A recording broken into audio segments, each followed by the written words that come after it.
In our last video, I talked about using Pythagorean Theorem, so a squared plus b squared equals c squared, to find missing side lengths in a right triangle. And remember, the a squared, the b squared, and the c squared represent the areas of the squares that we can draw off of each side length. So now we found in our last video that all of our numbers that we had were whole numbers. I didn't have any kind of decimal numbers that kept going and didn't have a nice repeating pattern, or decimal numbers that just stopped. I had whole numbers, and so because all I had was whole numbers, that gives us what we call Pythagorean triples. So if you've got where a and b and c are all whole numbers, that's what we would call a Pythagorean triple. But most of the right triangles we're going to see actually don't make Pythagorean triples. There's not as many Pythagorean triples as there are just regular right triangles with all sorts of different measurements. So here's what happens when we don't have a nice Pythagorean triple. So again, find the missing side length in the triangle to the nearest tenth. So I'm going to start off just like we did last time. I see that 90-degree angle in the triangle. That means a squared plus b squared will equal c squared. And so I'm going to look at the information I have. So I have my two legs. I know this one is 2 centimeters. The second leg is 4 centimeters. And the hypotenuse here is unknown. And I know it's the hypotenuse because it is opposite my 90-degree angle. So I'm going to say, well, why don't we call A the 2 centimeter side, and we'll call B the 4 centimeter side. So I know that B is 4 centimeters. And A is 2 centimeters, and C is our unknown. That's the thing that we are looking to find. Okay, so C is our unknown. So I'm going to substitute in, and I've got A squared becomes 2 squared, and B squared becomes 4 squared, and C squared is still C squared. And I'm going to add the area of those two small squares together. Remember, 2 squared, this is the same thing as 2 times 2, so that's 4. 4 squared is the same thing as 4 times 4, so that's 16. And so now I have 4 plus 16 is equal to c squared. That means that 20 is equal to c squared. And we said in the last video that if we have c squared, that's the area of the square off of that side length c. But I want to know what c is just as a side length. So if I want to get rid of that square root symbol, if I want to get rid of the squared, the opposite is to introduce the squared root symbol on both sides.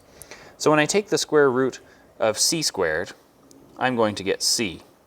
But when I take the square root of 20, this is an irrational number. It is a number that is probably going to fill up all the spaces that your calculator has to show you. So when I typed it into my calculator and it shows 12 digits, this is what I got. So remember, we've talked about in class, when we take the square root of something that isn't a perfect square, the calculator is just giving us an estimate.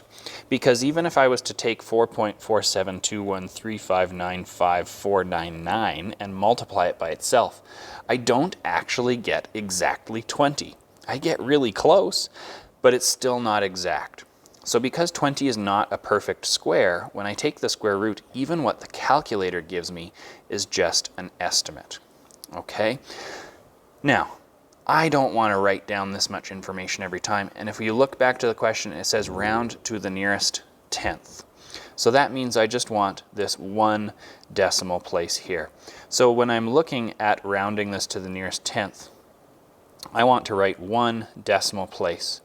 I'm going to write it as 4.4, but this neighbor, the 7, makes it so that our answer is actually closer to 4.5 than it is to 4.4. So I'm going to write C is equal to 4.5 centimeters. Okay? And I'm going to put the little dot above the equal sign just to say, hey, I've rounded. This is not an exact answer. I'm giving you an approximation. Okay? And that's all we need to do. So, still the same process. I'm just not getting a whole number. and I have to do a little bit of rounding because I'm taking the square root of something that is not a perfect square. Okay? Find the missing side length in the triangle to the nearest tenth. So same idea. Looking at our triangle. Here's my 90-degree angle. 90-degree angle in a triangle means I can go a squared plus b squared equals c squared. Okay? When I'm looking, if this is the right angle, across from the right angle is my hypotenuse. So I already have the hypotenuse. I already know the biggest side length here is 9 millimeters. So I'm going to say C is equal to 9 millimeters. Then I've got to choose A and B, and it doesn't matter. I'll just make A my missing side, and I'll say that B is the 7. And again, it really does not matter which one you call A and B, as long as you have A and B are listed as the two shorter side lengths. It doesn't matter which one is which. Okay, so I'm looking for A. I'm not going to be able to fill this in. So remember, in our last video I said, if you already have the biggest side, you can switch the formula you're working with. I can take my biggest area, subtract the area off of one of the legs, and get the missing area off of the other leg. So I'm just going to adjust my formula and work with c squared minus b squared equals a squared. C squared is 9. Or sorry, c is 9, so it becomes 9 squared. B is 7, so it becomes 7 squared. And a is what we're looking for, so it's going to stay as a squared. This time, because I already have the biggest area, I'm going to subtract. 9 squared is the same thing as 9 times 9. 9 times 9 is 81. 7 squared is the same thing as 7 times 7, and that gives me 49. Remember, I'm doing the exponents before my subtraction, because in BEDMAS, the e in exponents comes before the s for subtraction. 81 minus 49 is 32. So I have 32 is equal to a squared. And again, that means the area of this small square is 32, but I want to know just the side length. To get just the side length, I'm going to take the square root on both sides, and that's going to give me just a instead of a squared. And I'm not going to write as many digits from my calculator down. It's 5.656, and it does keep going. But I need to round again to the nearest tenth. So this one would round to 5.7 millimeters as our side length. Okay? We are going to stop at that 6, and the 6 is going to round up to 7 because his neighbor is a 5. Remember, anything between 5 and 9, we round our number up. Anything between 0 and 4, this value would stay the same. Okay? One more weird one for you. Find the missing side lengths in this triangle to the nearest tenth. So again, I'm going to look at this triangle, and I see this 90-degree angle. That's good because I have a 90-degree angle. I can work with a squared plus b squared equals c squared.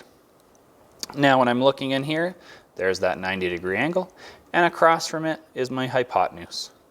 I already have the biggest side, so I already know that c is equal to 12. Okay? But then I have a problem. I got this leg, and I don't know how big it is. And I've got this leg, and I also don't know how big it is. Both A and B are missing. That is a bit of a problem.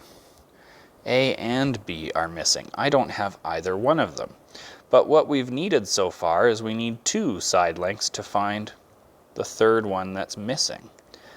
Now there's another piece of information in this diagram.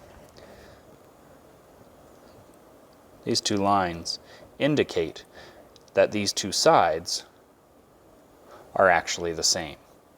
A and B are the same side length. That means A and B are actually equal to one another. So instead of going a squared plus b squared, What I'm really doing is I'm going to think about, since they're the same, it's like having a squared, but it happens twice because these two sides are equal. B is also equal to a. So it's like having a squared, and then when I draw this a squared and I get my area, I have the same area again. So it's like having the area times 2. So I'm going to work with this different formula now, where it's 2a squared is equal to c squared. Well, I know c squared. I know since c is 12, c squared is 12 squared. And then I still have on the other side 2a squared. 12 squared is 12 times 12. 12 times 12 is 144. So I know that my two smaller squares have to add up to 144.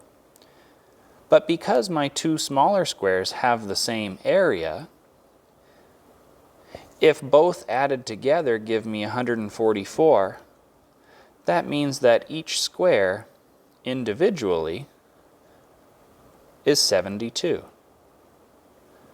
If both squares added together are 144, and both squares are the same size, they must each make up half of 144.